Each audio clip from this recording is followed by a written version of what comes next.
I'm breaking up while I'm talking, please just shoot a comment in there and then I will know and I can pause and start talking whenever it works again.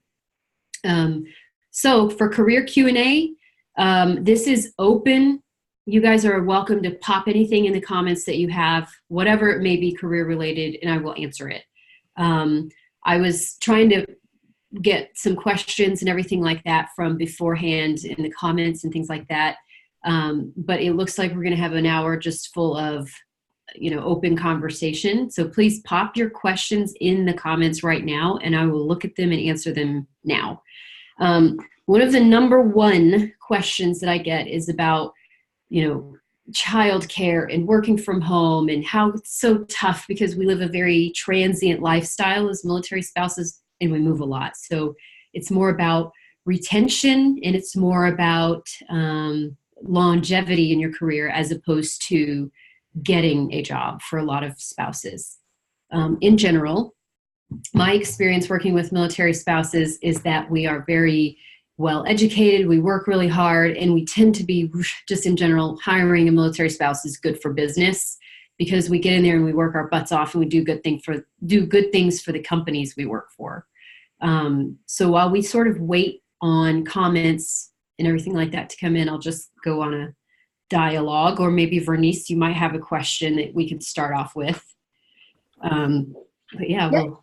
Yeah, I'm keeping track of the comments so I can help you with that while you are talking to us. But, I think something when it comes to the basic for all of the mentees, for all the new spouses that are watching us right now, and so many of them are about to move for the very first time. And some of you may think that it's almost impossible to find a job. Some of you may think that it's probably going to be the easiest thing to do. So it is none of them. It can be difficult, or it cannot, or it can be easy. We never know. Sometimes you go to places where you have a lot of opportunities. Sometimes you go to places where you don't have a lot of opportunities. But when it comes to that, how important it is to network, Jamie? There you go. That was the number one thing I was going to start with is networking. Now, networking is a word, it just makes people like cringe. They, oh God, I don't want to network. Networking is so bad. Ugh, those people are just schmoozers and I don't want to go out and schmooze. I don't want to do that. Networking is for crazy people, right? So immediately right now in your brain, I want you to just take the word networking out and just substitute it with relationship building. To me, now I'm going to just talk about LinkedIn for a second. I'm the LinkedIn queen. I love it. I use it daily. I abuse it, actually. I use it way too much. But to me, LinkedIn is more of like a Rolodex, more of a database. It's where I get a person's face and I can remember their name and I have a way to reach out to them if I don't have their phone number or something.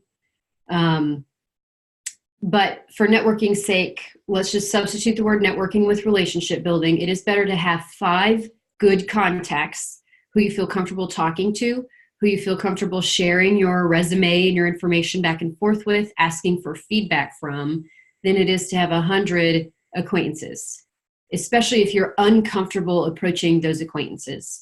But remember, relationships are not just one-sided. It's not all about your career alone. If you have 5 good contacts for networking, it's back and forth. You're offering to help them as well. If they're moving, let's just pretend it's a network of military spouses, right? If you're all moving, you have an opportunity to help each other and to help build each other's careers up. So networking is by far number one, the best advice I can give for anybody looking for a job. Online applications, let's just pretend you go into the rabbit hole on Indeed.com or Monster.com or one of those, right? And you apply for 100 jobs. The percentage for success from you applying online to getting a job is somewhere around the ballpark of 0.5%. It's pretty bad. That means not even one resume is going to go through the system, right? We'll give you the advantage. 1 out of 100 online applications are going to go through that way. And it's just a really bad way to do business. But the way that works the best is if you've felt out your network and they've been saying, oh, hey, Vernice, I just had this job opening at my company. Can you send me your resume? I think you might be a good fit for it. That's a really good return on investment right there. As opposed to spending hours on end looking on Monster or Indeed.com. If you just have a friend that thinks of you and you pop up in their head when they have a job opening, that's how you get a job right there. And so it's not schmoozing. It's just being a good relationship builder is all networking is. That's awesome. Now, let me put it in a different way. What about if we have people like me? I believe it or not, I'm an introvert. So when I can talk about MSAN and talk about the awesomeness, I'm all for it and I'm excited and passionate. When it is about talking to people about other stuff or about me, I just don't know how to function. So what is it that when we go to a networking event or we're talking to someone or we need to talk to someone about a job, what are the main things that you think we should talk about? Because if we go up, we're going to say hi to someone, and then we start talking about our family and our animals and our pets and our kids, and we didn't talk about our skills and how awesome we are. What are the things that you think we should make sure that we remember to talk about when we are talking to someone for the very first time? Okay, so the first thing I want to say is you're networking everywhere you go, no matter whether you think you are or not.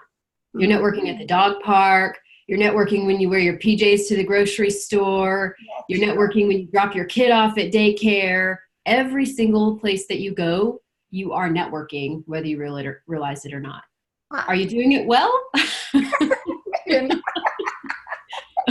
When I roll out of bed and I have my hair in a messy bun and I have dog hair all over my clothes and I drop my son off at daycare, I'm not probably representing myself very well, right? So just think of it like always be networking.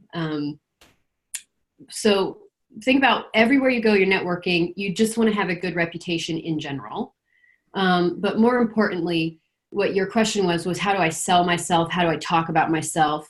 The first thing that you should do is kind of think about the answer that you're going to say. If somebody says, so, hey, Vernice, what do you do?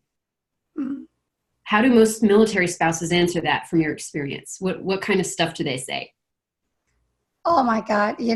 Most of the time is we're just spouse and we stay at home and take care of kids, or we volunteer, or I think that we focus so much on kind of like the stuff that we do on a daily basis and not necessarily on the skills and the stuff that we are capable of doing. I think that sometimes we ignore the fact that being a military spouse, you become so many different things at once, and more like when there's a lot of deployments and all of those things, you become mom and dad and you're doing everything else and you're like super awesome and planning and organizing. So I think that we don't focus so much on our accomplishments and the stuff that we are capable to do, but in other things. So here's my pet peeve. And if you're listening right now, this is a soapbox for me and I go off on it a lot with military spouses. Let's just pretend we're going to go to the classic coffee, right? The military spouse coffee event, right? What happens when you get there and go around the room and introduce yourself? Hi, my name is Jamie Chapman. I'm Dave Chapman's wife. He works in, X, Y, and Z position in blah, blah, blah shop, right? You almost introduce yourself through the lens of what they just want to know who your spouse is, right? How much does that happen? It happens all the time.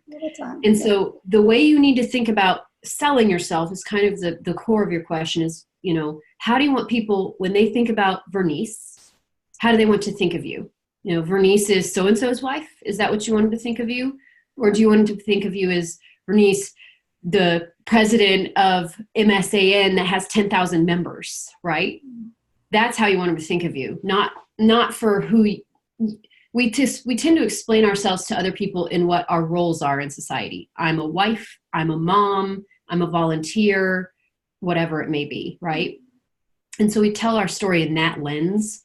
But if you're networking, you want to tell your story about immediately what you want people to think of, their gut feeling that they get. Let's pretend if it was about a job. So my name is Jamie and I'm a career expert, right? They're like, oh, Jamie, career. Oh, she can write resumes, right? Or, oh, Jamie, she works for that really big group. I can't remember the name of it, but she helps all those military spouses. Job. You want people to think of is kind of the skill set that you have and how you can help them. Or, my name is Jamie and I'm a project manager. or my name is Jamie and I'm human resources, whatever it may be. And you need to make sure that you're addressing what you do, not who you are, if that makes sense. Because you want their initial thought of you to be what you do for a job. That's perfect. I think we've had some questions in the comments, and I might have lost a couple of them. Can you go back and look at those for me and tell me what they were?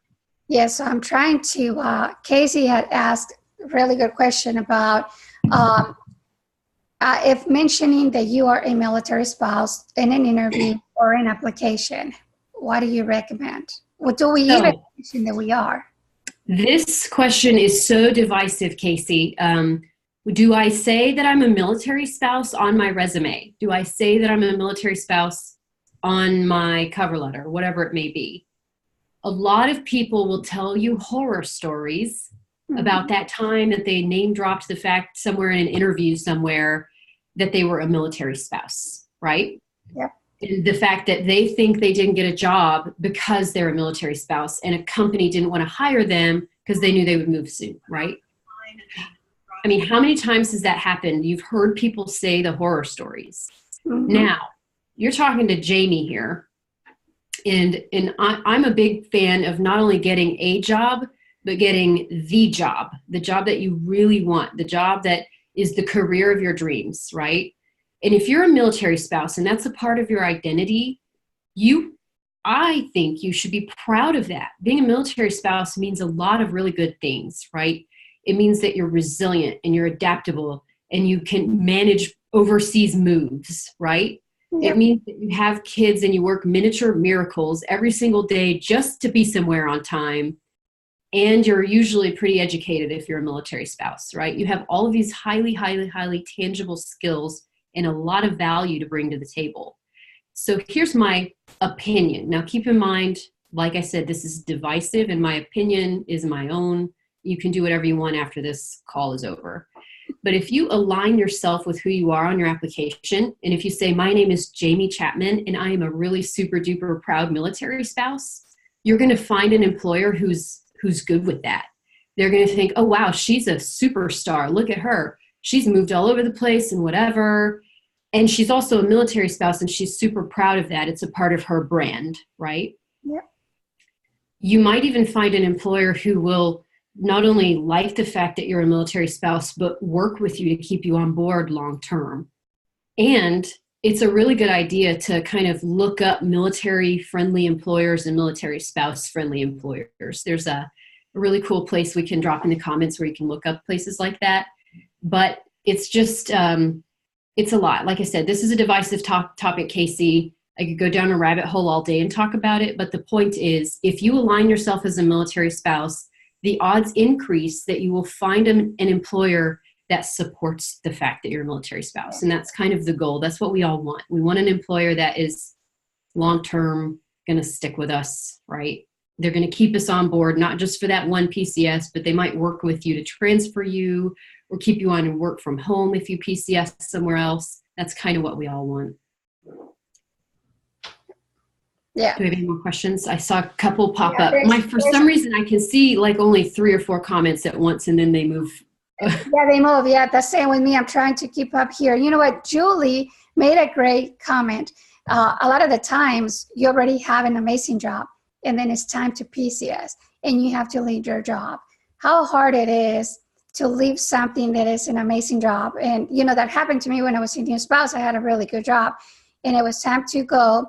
And it was time to go to a place where there were not many opportunities. So I think that is something that many of us go through, that when you find an amazing job and you're blooming and you're doing amazing, it's time to move and start all over again. But I think that this is when the networking comes, right, Jamie? If you have that kind of support and you start looking, sometimes you can just continue to find something amazing. Mm-hmm. Julie, that's a great question. Half of the battle when it comes to being a military spouse, right, is knowing when to let go, right? Mm-hmm. So there's a couple of things I want to encourage you to think about before you let go of that job for good, right? Number 1, ask your boss if it's possible to do your job from home. Ask them if it's possible that they can support you and you work from home wherever you live in the world. Mhm. If that is not an option, if it's, say, a small company and they just cannot have that, if it's not something that fits in with their business model, that's okay. Let go of the idea. Ask them this second thing. Can I do this job? Can I telework for X, Y, and Z months, right? Can I telework for 3 more months while you find my replacement and while I look for a new job? So that's the second thing that you could do. 1, ask if you can work from home from your new location. If that's a no-go, 2, ask, can I telework for 3 months or however long that you think it'll take for you to get your feet wet in your new location and start getting another job. And then the third thing that you can do is this, especially if you work for a large company and they have locations all over the place, especially near military installations, wink, wink, ask if you can spearhead a military spouse hiring initiative. How cool is that? Nice. You're basically inventing a reason for you to stay, if that makes sense. So Nice. In future months, we will have some discussions about some organizations that help you support that. If you want to become maybe a new, whatever your job may be, let's just pretend you're an accountant, right? But you want to start hiring military spouses on at your company because your company lives at military installations all over the world. You can be the person that gets the ball rolling, and you can consult with HR wherever you live, and you can kind of get yourself this new role. You can form a new identity. And if there is, let's just pretend, already, let's say, a veteran hiring initiative, why don't you ask if you can tack on military spouse hiring initiative to that? Mhm. So there's 3 options for you, Julie. Number 1, the biggest thing is know when it's time to let go. And it's hard to let go, but if it is time to go, the last thing that you need to do is make sure you leave it on a good note. You're not burning any bridges. You're getting letters of recommendation. You're asking all of your colleagues if they would be a professional reference for you. You're asking if they will connect with you on LinkedIn. If they're not LinkedIn people, ask about Facebook. And you're just going to make sure that you send notes once in a while and stay in touch. A good rule of thumb for a military spouse, every time you're about to PCS, send a note, tell them what's up with you, a little bit professional, a little bit personal, and tell them where you're moving next. That means every couple of years you're touching base with these people, and guess what you're doing? You're popping back up on their radar. And they're going to think of you, Julie, when you move and you tell them and you send them a note and you left on a good note and you did all of these things the right way. Nice. I love that. That is really, really cool. And now that you were talking about the option of remote jobs, what is there actually something truly out there as a remote job besides something that you already have and you want to take with you? Where do we look for that? Because, a lot of spouses will love to do that, work from home. Now, although work from home is not for everybody, it seems easy and it seems like convenient, but once you do it, it's not, look, this morning, I promise I have an office. But this morning, my parents are visiting, my 2 kids are home, and I have a dog that is barking. I had to come to my room to do the live. So sometimes a lot of unexpected things happen. Now, I have the flexibility to do it from my room because this is MSAN and we're just talking to our people. But when you are working and you have an official title and you have to work, there are no excuses. You are expected to do the job the way that you're supposed to. Not because you're at home doesn't mean that you have the freedom for some things. Sometimes a lot of unexpected things happen. Now, I have flexibility to do it. Sorry, I broke it. I was trying. Sorry. Let's get the comments on word. You were hearing yourself. I was like, oh my God, what is that all about? Okay. Yeah. So where do we find remote work? There's this really cool new thread. I'm sorry, I was reading the word thread. There's a really cool new website Google just put out, right? Okay. And I don't know if we shared this on MSAN yet or not, but they basically put out a work from home search tool through Google. There are tons of places where you can search work from home, right? Mm-hmm. One of them, like if you just pretend like you go into Indeed or Monster, LinkedIn, any of those major job search websites, Glassdoor, and you type in virtual or remote or work from home or work at, it's going to be an option. But more importantly, may I name drop another Facebook group, Vernice, that's not a partner? Yeah, that's fine. There's some military spouse Facebook groups that I think are good for seeking information like this, and they post job openings, right? One of them is called VirtForce, VIRT, VirtForce. It's all military spouses, and they post every Tuesday a ton of work from home jobs for military spouses. There's another really cool group called, hold on, let me find the name of it.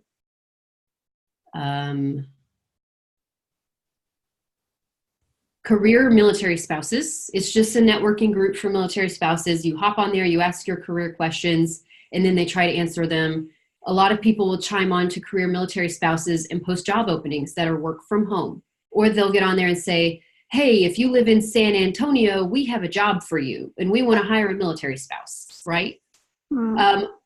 MSAN, we have a really cool LinkedIn group. There's probably more activity on Facebook, but LinkedIn is going to be more career-specific information. And as we come across job openings and stuff like that, we'll share and tag it within the groups. That way you guys can see it. There's a third Facebook group called Military Spouse Networking. These three groups, VirtForce, Career Military Spouses, and Military Spouse Networking, it's just more of the same. They're all groups where military spouses are looking for jobs, and you're coming in here and networking with other military spouses and looking for them. More importantly, your best bet is to go into your local installation employment office, whatever branch you are in, like your Family Readiness Center or Army Community Services or whatever the Family Readiness Center would be called on your branch. But you can walk into the local employment readiness office and you can ask somebody local about jobs that are around there. And that also puts your face in front of someone, you tell them what you do, and they're going to hopefully associate you with upcoming jobs. So those are some of the good resources for virtual. They're military spouse specific, they're remote work from home specific, and those will be good for you. And I can't draft a summary of these or whatever, so you have the names of all these groups. But those are just some of the places where you can go online to look for these jobs. That's perfect. And something in connection to that will be the announcement that we will be making very soon with two of the partnerships is going to fill a lot of these little dots or gaps. And you will have more opportunities and better understanding of the staff that goes outside MSAN or beyond MSAN for you to have that support of what you're looking for. Mm-hmm. So very soon we'll be sharing that, and we're just pretty excited.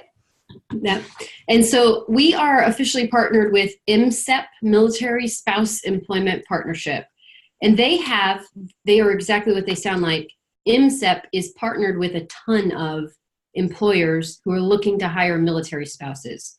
And so if you go to the Military Spouse Employment Partnership website, they have this job search feature where you can hop in there and you can look for jobs, and it's all these employers that want to hire military spouses. Yes. We're going to have Menina Hawkins come on July 15th on a Facebook Live event just like this. And she's going to tell you guys all about MSEP. And you guys be on the lookout in a week or however long it'll take. There's a blog post going to be published soon, and it outlines all of the services that MSEP offers, which includes one-on-one career coaching, resume reviews. It includes 13 targeted career coaching programs. Like one of them is STEM related, and I can't remember the rest of them because there's a lot. But they're specified to a certain career, and you work with career coaches that are really good at those things. And so we have these free resources at our fingertips. And if you're looking for a job, you shouldn't be worried about a resume so much because you have this whole horde of people that are there to back you up to help you get a good resume. So when you do apply, you're squared away. Exactly. And you have options. You have MSEP, and then very soon we'll give you 2 more options. So it's all about finding what you feel comfortable, but you just got to remember that there's the resources out there are there to help you. And probably not all of them are going to work for you. Not in all of them you're going to feel comfortable. But that's why it's good for you to not give up with the first one. The first one may not be the first experience, but the second one is what you're looking for. So make sure that you give it a try and never give up and continue to push, because you will find what you're looking for. We are trying to prevent a lot of those things for you so that you will have what you need up front and not having to do research and dig it and going here and there. So we're trying to give you what is the best out there so you don't have to be looking so much. So yeah, thank you for that, Javina. We have a really good question here, and it's from my brand new spouse. It says, I have a bachelor's on social work. Haven't got our first PCS yet. Husband is still at basic. Question is, will the military hire me to do counseling or social work on base? So what it sounds like you're getting at is, do you think the military has a place for a social worker for the federal government? Is that my understanding? Yeah, on base. My bigger question for you is, how long have you been a social worker, and do you have all of your hours and things like that sorted out? Because if you're entry level, most of the time for the federal positions, if you're going on USA Jobs and you're looking for work, they want 1 year of working experience or more, right? So I would encourage whoever asked that question, just send me a personal message and, ask me on the side. But for federal employment, it outlines it very clearly in those job announcements. If you go on usajobs.gov and you look at the jobs, it'll tell you you need 1 year or 52 weeks of specialized experience doing X, Y, and Z. And if you have or have not done that, then you know to keep reading or not, or if you're not qualified. So if you're brand new and you just graduated college, maybe there's these really cool federal internships they call pathways. And you can basically just get an internship with the federal government, get a foot in the door, meet all the people in the departments that you need to meet. And then there's a really cool way to get in the federal system as well. Federal employment is its own issue. And I could go off, I literally teach a federal jobs class and it takes me 2.5 hours. And so if you have federal specific questions, I'll happily do another live or maybe come out with an article with basic tips and tricks for federal applications. But yes, the federal government is a great employer. In fact, it's the #1 employer in the USA with over 3 million employees or something like that. So it's a great option. And they, long term, they are really working in the federal side of the house to try to facilitate military spouses getting jobs with the federal government a little bit easier, right? It's kind of tough right now. The hiring process is lengthy. And it's sort of a pain every couple of years when you have to move, but they're trying to make it easier for you to relocate. So more to come on that. Yes. Don't they have other options like the MFLAG, like doing it through Childcare? They can still work at the local community, but not necessarily with the base, but they can do it through Childcare or MFLAG. Or I want to pull some other resources that are awesome. If you are specific, say you're a social worker, say you're an accountant, you're HR, whatever it may be, go to this site. It's called Veterati. It's spelled like Maserati, but with veteran at the front, Veterati. And it's just this free, you go on there and you pick out whatever mentor you want, and they facilitate free phone calls between you. And this is an incredible networking tool. It's free for military spouses and for veterans. And let's say you're a social worker, you go on Veterati, you push in social worker or counselor or whatever it is that you want to look for. And then you can find a whole bunch of options on there to look for a mentor who can talk you through some of this stuff. And it's free. Why not do it? You should try it. It's free. And if you're like me, I really like talking on the phone. And so that's always a fun thing to do. That's awesome. Now we have another great question that many of us are always wondering. It says, what are the benefits of LinkedIn? Like many of us are out there and we may have our own LinkedIn account and we're trying to push, but we're not hitting anywhere. Okay. LinkedIn. I love LinkedIn. If you're a military spouse, you have super unique opportunities through LinkedIn. Number one, think of LinkedIn as your personal website, right?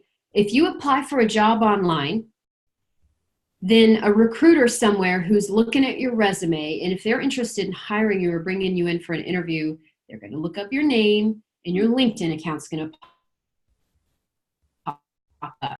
And the first thing you want to be looking at is your LinkedIn and not your Facebook and not your Instagram and not your Twitter. You want to put all that stuff on private. But you want your LinkedIn to be like a really cool personal website is kind of how you can think of it, where they get on there, it's their own little spy tool. And I think we lost you there for a second. oh, am I back? Okay, you're back. Okay. I don't know what I was saying. About recruiters watching your LinkedIn account. So you want them to spy on you on LinkedIn because you want to control your personal brand and you want them to see that you're squared away, right? You want your LinkedIn to look great. So number one, if you ever are questioning having it, set up your LinkedIn and make it look really great, first and foremost. But second of all, the benefits of LinkedIn, other than because they're definitely going to spy on you on there, are online networking opportunities. If you're going to move from Fort Sill, Oklahoma to San Antonio, Texas, you can be pre-networking before you hit the ground. You can start connecting with people and building relationships before you ever get there.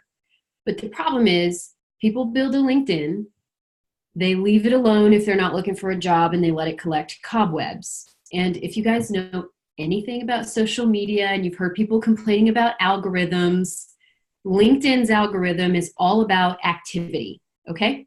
Number one, you're commenting, you're sharing, you're liking people's posts, and you're super active on there. You make some kind of metric, like 5 minutes a day, I'm just going to scroll through my LinkedIn feed and push like on a whole bunch of people's posts. And I'm going to share one article, right? Make some kind of a metric that you'll stick to.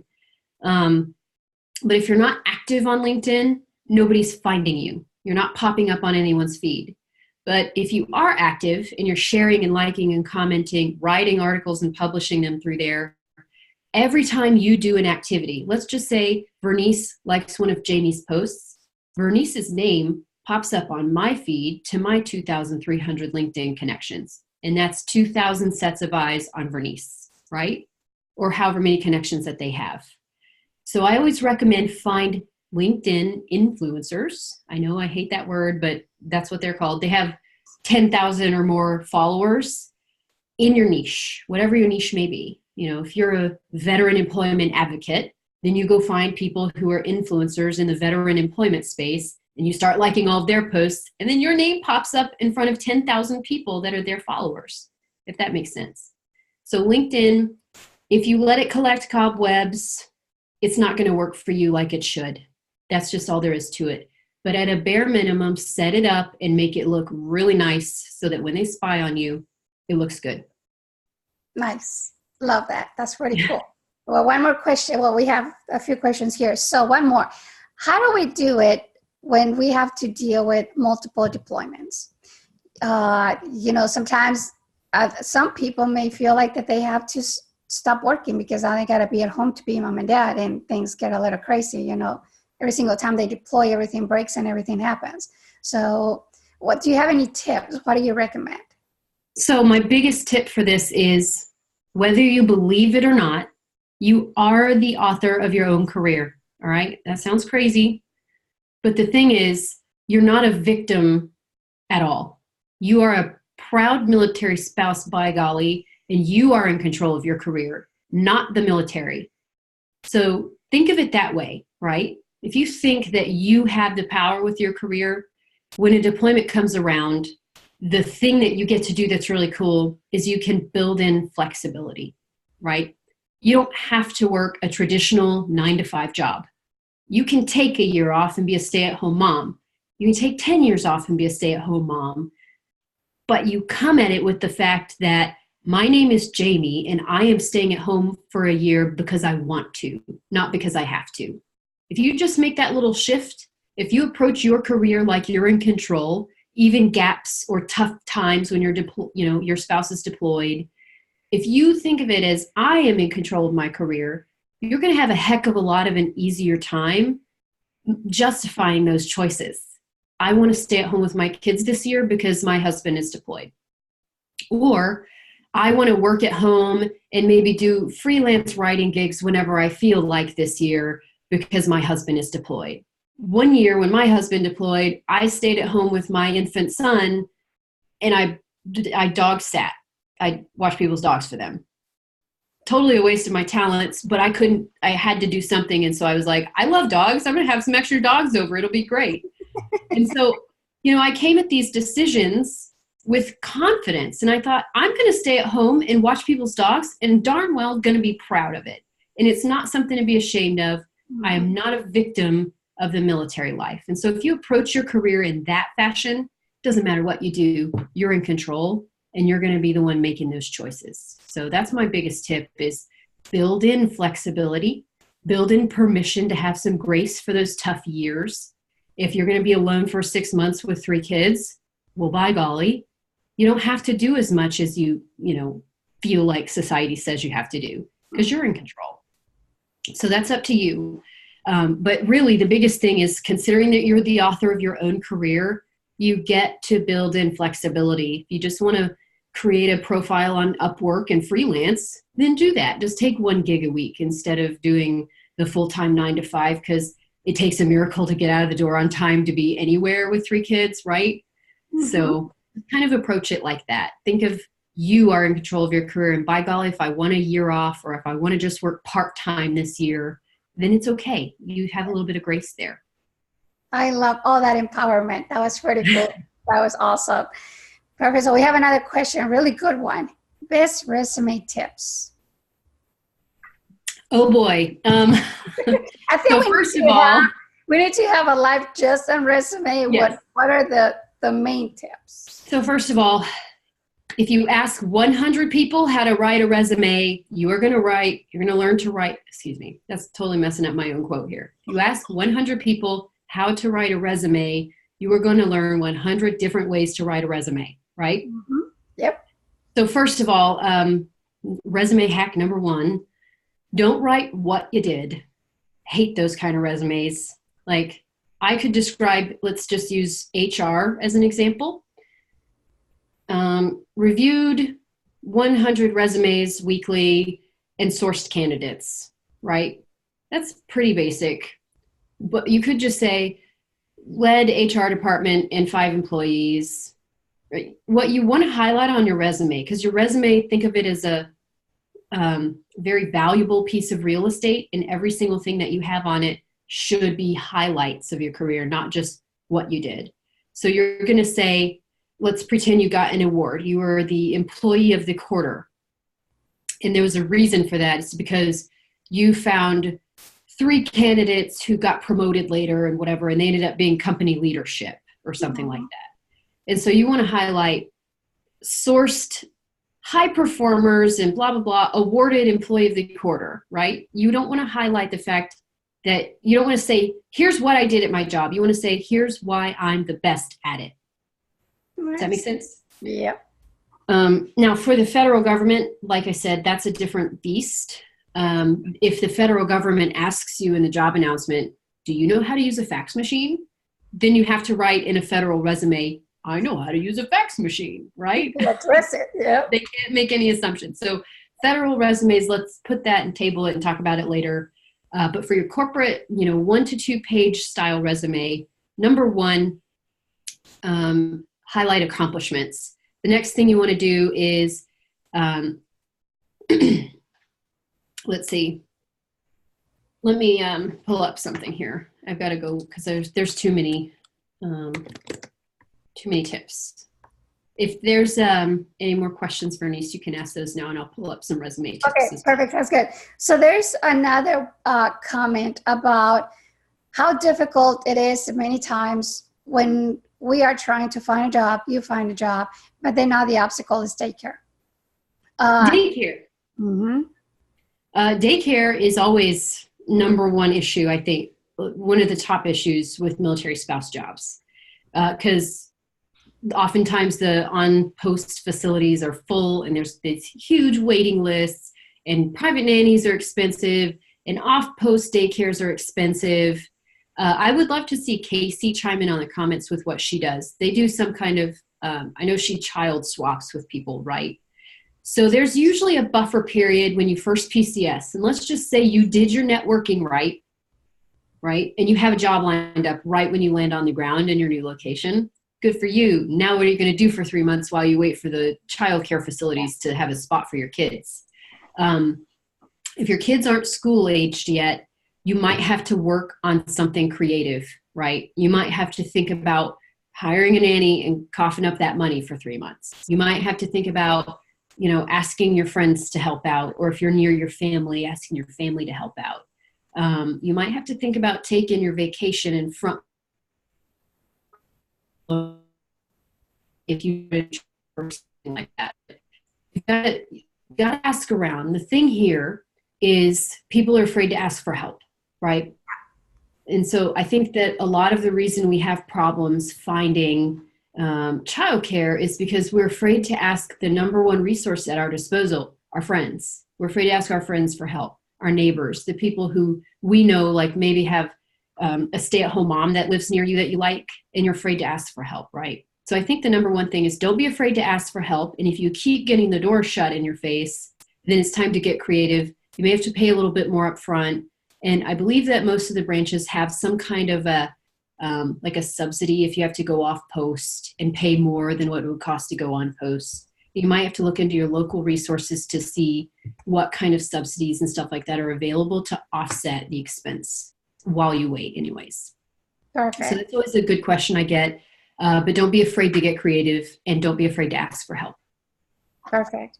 So we have been talking a lot of the things that we should be doing. What are the things that you think we should not be doing? Is there anything that we need to, at least this top 3 you should not be doing or saying? For job search? Yes, or anything. It's a good question. Putting me on the spot. I would say I said it a little bit earlier about being a victim to the military. Just don't come at your job search negatively. And I say that for a reason.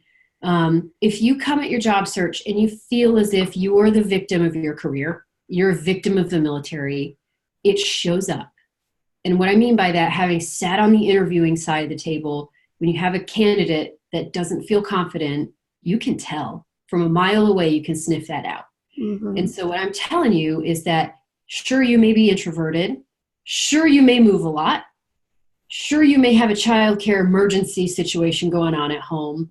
You may have to work miracles just to get that job interview, right? Yeah. But you come at it from a place of confidence, and you come at it from a place where you feel good about your skills and you know that you bring something valuable to the table. Because if you show up and you're negative, that recruiters, HR managers, hiring teams can sniff that out a mile away. You're going to say things that are self-deprecating. You're not going to sell your skills. You're not going to point out the fact that you won an award for something. You're not going to lace in those little things that get your salary to be higher at the end, right? Yeah. It shows up. If you are not confident and you're approaching from a negative place, it shows up and it's going to hurt you in the long run. So that's the first thing don't do, is don't be negative about your job search. Come at it from a place of confidence. The next thing maybe don't do is don't show up ill-prepared. I don't know how many times that I've seen this where somebody just says, oh, I have a job interview. We'll just see how it goes. I'm like, wait a minute. You're not going to practice. You're not going to be prepared. What are you doing? Yeah.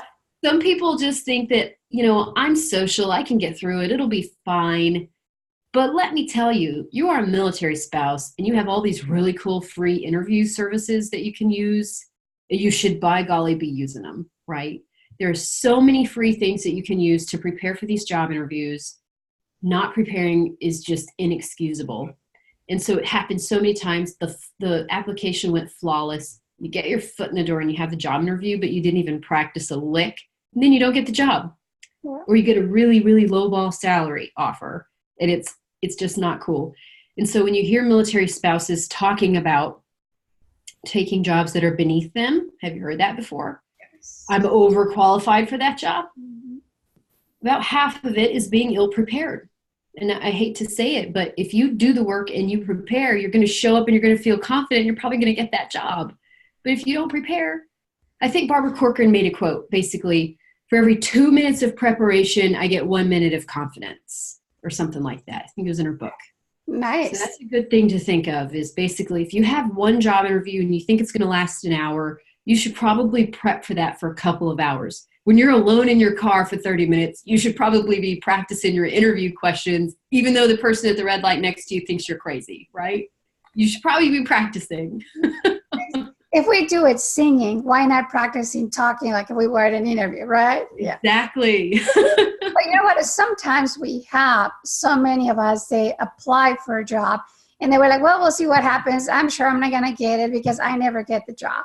We are all already underestimating our value or what we're capable of doing. But we already, like you said earlier, being negative about it. And then, of course, we're not going to get it. Yeah.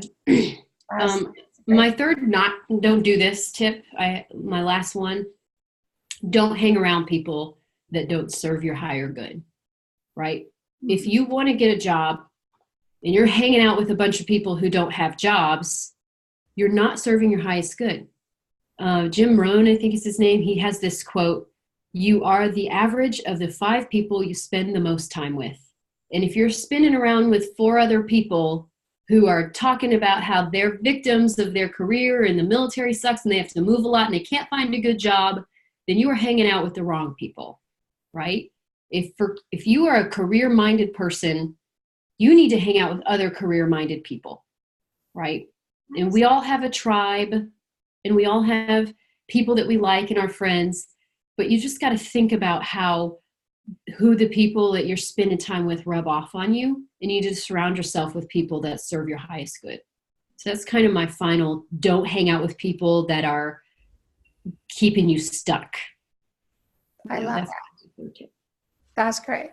Now, do you see a true value to have a mentor?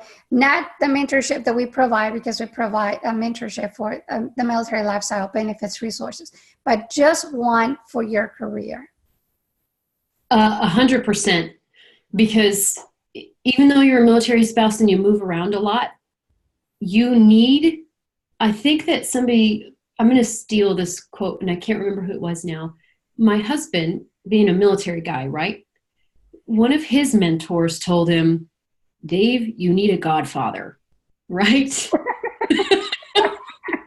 And I was like, yes, you do, right? Let's just pretend for a second. We're going to talk about a big company. I'm not going to name any companies, right? But let's just pretend that you work for some Fortune 500 super, super well-known company. How do you think people promote in those jobs? To a certain level, it's performance-based. But after a certain level, it's networking, baby. And what do you think a network is? What do you think a mentor is for? It's to help you fill gaps where you're missing stuff, right? Like give you feedback on your performance, introduce you to key decision makers at companies, right? And if you're a military spouse, odds are your mentor is probably not even in the same city as you. But if you find somebody who has been there, you're learning mistakes before you make them.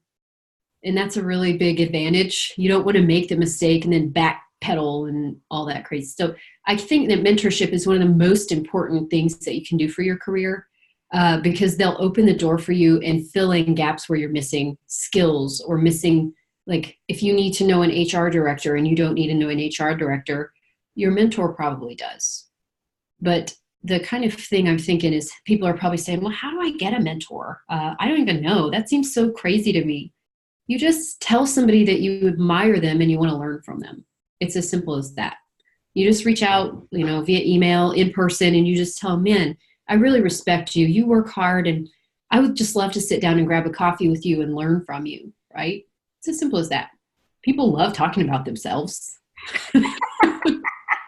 Yeah. When it comes to helping others, yeah, I think let's do it. What can I do to help? And, a lot of the times we feel that because they're out there, because they have a certain position, a certain title, we feel like, oh my God, how can I even reach out to them? Right. A lot of people love to share with others how to get there and become successful and what is it that they did in order to help you and get there. So don't ever be afraid of reaching out to someone, Yeah. If they say no, boys, no, then you go to the next one. But don't ever stop yourself because you're going to assume that it's not going to happen. Don't be afraid to ask. That's a big thing I find with military spouses is Literally the worst thing that can happen is somebody's just going to say, no, sorry, I don't have time. No, I can't do it right now. I'm too busy. But you just have to ask. You'll never know if you don't ask. So Yeah, got to try it. I like that. Okay, so we have another one here. Let me see. How are we addressing unemployment? I was just denied my unemployment after 13 years with one company in one state, all due to the fact that I am unable to look for a job. We are in Italy, 1.5 hours from a base, and I am unable to look for a job due to the NATO SOFA agreement. Yes, Italy, you guys have some tough stuff going on. You can't work from home. It's tough. Italy is a very special case. And if everybody noticed my assistant, Tristan, he just walked in. Can you wave to the camera? No, he woke up from a nap. Well, anyway, for unemployment, whatever state you just left, if you left your job, you're going to have to look at the individual state if you want to apply for unemployment benefits. And there's no shame in that. If you left a great job to go to Italy where you can't work because you worked from home or something like that, then your circumstance totally justifies looking for it, right? So it's state specific. Yeah, like in this case, she was denied her unemployment after 13 years because she's unable to look for a job. So if you're in Italy, you can technically look for a job, but it has to be on your installation. Like you could say, walk into the education center and ask them if they're hiring, right? Yeah, but she's an hour and a half away from the base. Yeah, so I would definitely, in that particular circumstance, it's probably not very common. Can you go with your dad, please? Thank you. By assistant Tristan. It was so good to have him. In that particular circumstance, it's probably not super common. I would encourage whoever wrote that to send me a personal message and we'll kind of talk through some things. But I would try to get a hold of a human. I don't know if you've done this yet. If you've tried to touch back to your state and it's like email tag and call, send a message to contact us or apply here to this email address, but don't respond to it because we don't answer, right? I would try to call through until you catch a human. And if that doesn't work, as cheesy as it sounds, write your congressman and write them and be loud and proud about it. You just tell them what's going on. And if you get rejected and you try everything that you can, then you've tried everything that you can and you got rejected, and it sucks, right? But Italy is a very special case. And Italy is, the SOFA status laws are antiquated and they don't take into consideration the fact that we live in 2019 and there's this thing called Wi-Fi and people work from home all around the world, except for U.S. military spouses who PCS to Italy. So it's just it's unfortunate. And like I said, I encourage you to reach out to me specifically. That circumstance is very, very specific. So, yeah. And you mentioning to reaching out to Congress, to their congressman, their representative, believe it or not, they do read those letters, maybe not them, but their staff. And when you approach them, not just with your specific situation, but you are addressing the fact that maybe you're not the only one dealing with this because so many of us. And a lot of the times are already working on something behind the scenes and they bring you on board and see how you can help. So you can become from addressing your situation and getting assistance to becoming an advocate for others that are dealing with the same situation. And now you bring feedback and ideas to those trying to work on this because they don't know our lifestyle unless we go and talk to them and let them know this is what we're dealing with. These are our challenges. We got to fix this. Right. And just one side note, please PM me on things. We are technically an advocacy group and I am technically your career advocate. And if I need to voice concerns like antiquated SOFA status laws in Italy, I'm happy to do that. And we have some avenues that we can take as a group here, at MSAN to help you. So I would like to hear from you really specifically about what's going on. Maybe tell me a little bit more in depth about your particular situation, and then we can talk through that. So those are things that we have a little bit in the works behind the scenes, but if if you need a voice, if you need people to advocate for you, guess what's going on right now in force is that people are out there shaking trees for military spouses. Everybody's doing it. It's the cool thing to do right now. And right now's the time to be the squeaky wheel that gets the grease, right? Yep. Right now's the time to be voicing your opinions, because right now people hear it. And right now people are doing something about it. Yes. And so now's the time to act. If there's something that needs to be done about laws and things that we can make easier for ourselves, then we need to be doing it now. Yeah, that is so very true. And when we think that we're just gonna give feedback and then we're gonna go to the side, we end up getting sucked into it and we become part of it, and now we're making the difference. So many of us never thought that we will be in this position. I never thought that I will be doing this. I have a social psychology degree and never thought that I was actually going to start a nonprofit and make sure that everybody had a mentor. So yeah, we never know what is ahead of us, and sometimes we find amazing opportunities that is not just what we thought it was going to be. So that's really cool. I love that. So, Jamie, is there anything else that you want to address to someone before we leave? Well, I maybe will just shamelessly put a plug in for us. If you are a military spouse who's been a military spouse for 5 years or even less, try to reach out to us and ask. We would love you to be a mentor for us. We like to think of MSAN as an organization that brings new spouses into the fold and gets them started off on the right foot. And I specifically take my job as the career advocate very seriously in this regard. And you're amazing at it. Baby spouses not to mess up their careers early, right? I want them to come in and feel empowered, and I want them to come in and take their career by the horns and own it throughout their military service, right? Like as you serve, I'd say service, throughout their military tenure, right? Mm-hmm. And so I just encourage you, if you're listening, if you're not a mentor, just try it out, apply to be one of the mentors, take a mentor on and see how it goes for you. We need people like you to help our little baby, brand new spouses enter the fold and to do it well. They need to know about their resources, and they just need to know somebody's out there that gets it. And it's that time that's so crucial. When they just get in, they feel vulnerable. They don't know anything about anything. They don't know where to go for anything. It's just that time we need to get them, right? And if you believe in MSAN and you believe in our mission, be a mentor. Try it out. See what happens. I think it's a very rewarding experience to mentor. I love that. And for the mentees, if you are out there, we are here to do just what Jamie said. So don't be afraid or don't feel ashamed for asking for help. We are here because we wish we had this before. I wish I had this 19 years ago, because I'm pretty sure that we're not here to make your life perfect or live your life for you, but we are here to fill the gaps that you might find between now and the next 5 years, between now and the time that you move for the very first time.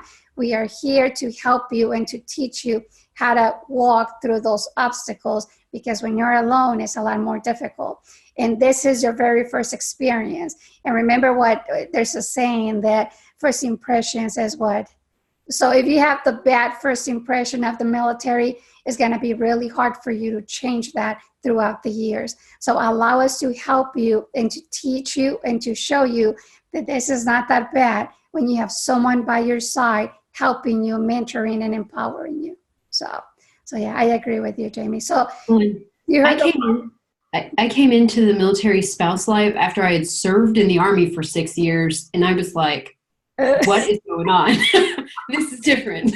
It is so much more difficult to be a military spouse than it was for me to be a soldier, right? Yeah. It is. It's true. It just blew my mind how tough it was. And so I wanted, I love the mission of this group, because I came in and I was one of those super vulnerable people, and I have my own whole personal story about it. But had I known about MSAN at the time, my life would have been just so much easier that first year. Yeah. So. Well, thank you so much, Jamie. You are an amazing advocate. You are doing something amazing with our career and employment platform. And the direction that we're heading is just amazing. Like I said, stay tuned, because when we release that information and the details of those two partnerships, it's gonna be really, really nice. And Jamie is a big part of this, and we're just excited because, like I said, the mentorship is really it's becoming really, really awesome. And we're not replacing any programs. We are not overlapping with anybody. We are filling an awesome gap between the new spouses with mentorship and resources and assistance for career and employment. So when we release the information, we'll give you more details, but I don't want anybody to think that now we're becoming the career and employment, now we're switching gears or mission. Nothing is changing. We are just gonna fill a gap that we have right now within our new spouse community. And we're not reinventing anything. It's just gonna become a really powerful wheel between MSAN and those that we are about to start working with. So Jamie, thank you so much for being amazing, for helping our spouses, for educating all of us, because I learn from you every single time that I talk to you. So thank you so much for being with us, for being amazing. And to all of the people that joined us today, the questions, the comments, thank you so much. Remember that Jamie is your advocate. You can send her an email any single time you have a question. If you have any ideas of what you would like for you to read on the blogs, on the webinars, on the lives, please let us know. And we'll be more than happy to implement all of that. But thank you so much, everyone. Have a wonderful day. Continue to enjoy your holiday. And once again, thank you. And we will always remember those that pay the ultimate sacrifice for us. Thank you so much. We are recording this Facebook Live. We will share the link. We will have it on our website so that anybody can go there or share it or do anything that you want. So thank you, everyone. Have a wonderful day. It was amazing. I really loved it. And Casey, thank you, because you're always doing this with Sarah. Sarah, thank you so much. I hope you feel better soon. Natalie as well, when she joins. It is just an amazing team. And sometimes I'm watching on the comments, but being able to be part of it today was really, really awesome. So thank you so much. And we'll talk to you later. Thank you, Jane. Bye.